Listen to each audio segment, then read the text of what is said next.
Assalamualaikum warahmatullahi wabarakatuh. Jumpa kembali bersama Bang Mimin di sinetron Tajwid Cinta yang tentunya semakin hari semakin seru ya guys. Seperti yang terjadi di adegan saat ini, di mana ketika Alina yang sedang melamunkan Dapri, sampai-sampai Alina pun berpikir kalau cintanya Dapri kepada dirinya sudah mulai tiada. Ternyata itu semua benar ya guys, bahwa cintanya Dapri kepada Alina itu sudah tiada, karena Dapri untuk sekarang masih mencintai Sipa. Tetapi di situ Alina pun langsung berpikir positif bahwa Dapri sedang memikirkan kesembuhan ayahnya, makanya dia nggak sebegitu perhatiannya kepada dirinya.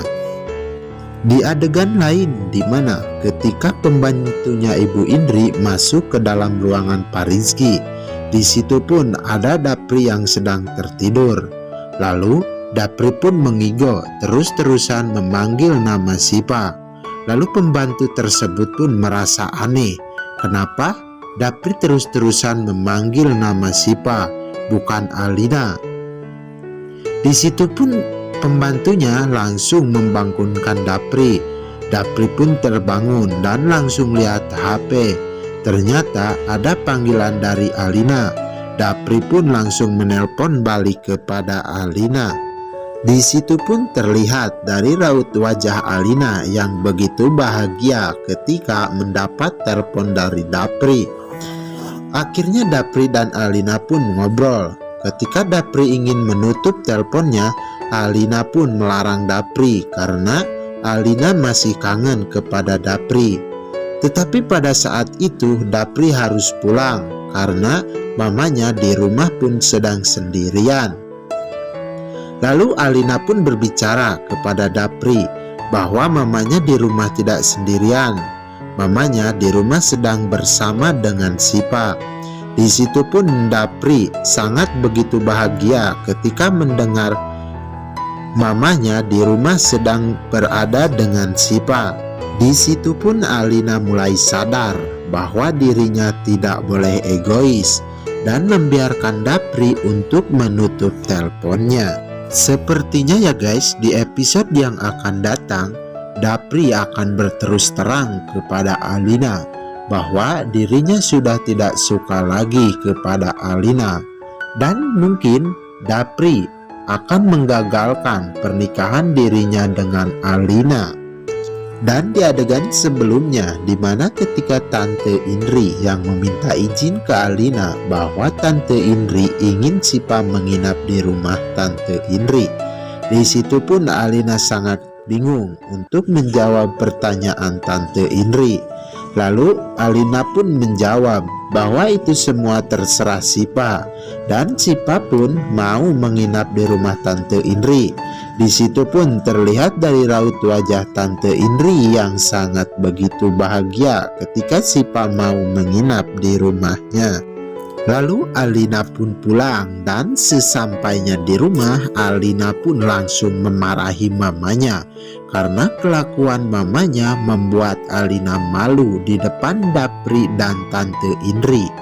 Di situ pun Alina langsung berbicara kepada mamanya bahwa Alina tidak mau menikah dengan Dapri pada minggu-minggu ini, dan Alina mau menikah dengan Dapri nanti kalau papanya Dapri sudah sembuh.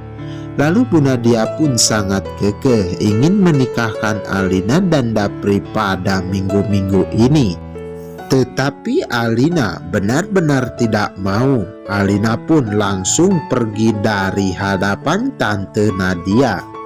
Di sisi lain, di mana ketika Tante Indri dan Sipa yang sedang berdua di dalam kamar, Sipa pun sedang mengobati kaki Tante Indri yang tergilir. Di situ pun Tante Indri berbicara kepada Sipa bahwa dirinya minta maaf karena untuk saat ini dirinya belum bisa melakukan apa-apa untuk pernikahan Sipa dan Dapri. Dan Tante Indri pun meminta kepada Sipa untuk sabar atas semua masalah ini. Di adegan selanjutnya, di mana ketika Ibu Nadia yang menyuruh pembantunya untuk melihat rumah Tante Indri dan melihat Tante Indri dan Sipa, karena Tante Nadia sangat curiga kepada Sipa. Lalu Tante Nadia pun berpikir, kenapa Tante Indri bisa membangkang omongan dirinya? Karena pada sebelumnya Tante Indri tidak pernah membangkang dan seemosi itu kepada dirinya. Di situ pun Tante Nadia mulai curiga dan pasti ada yang disembunyikan oleh Tante Indri. Kecurigaan Tante Nadia pun mulai menjadi. Di sisi lain, di mana Sipa yang mengantarkan nasi goreng ke kamar Tante Indri. Di situ pun Tante Indri sangat suka dengan nasi goreng buatan Sipa. Lalu Tante Indri pun sangat kaget dengan kedatangan Yuni, yaitu pembantunya Tante Nadia. Lalu Tante Indri pun bertanya kepada Yuni, kenapa Yuni bisa ada di sini? Dan Tante Indri pun mencurigai si Yuni bahwa Yuni kesini untuk memata-matai dirinya dan juga Sipa, karena disuruh oleh Tante Nadia. Dan si Yuni pun langsung diusir oleh Tante Indri. Lalu sesampainya di rumah, si pembantu tersebut pun mengadukan kejadian tersebut kepada Ibu Nadia, bahwa dirinya diusir oleh Tante Indri. Di situ pun kecurigaan Tante Nadia semakin jelas, karena sebelumnya Tante Indri nggak pernah begitu. Nah, maka dari hal itu semua, mari kita kawal terus sinetron Tajwid Cinta ini, yang setiap harinya makin seru untuk kita saksikan. Bang Mimin pamit undur diri dari hadapan kalian semua. Wassalamualaikum warahmatullahi wabarakatuh.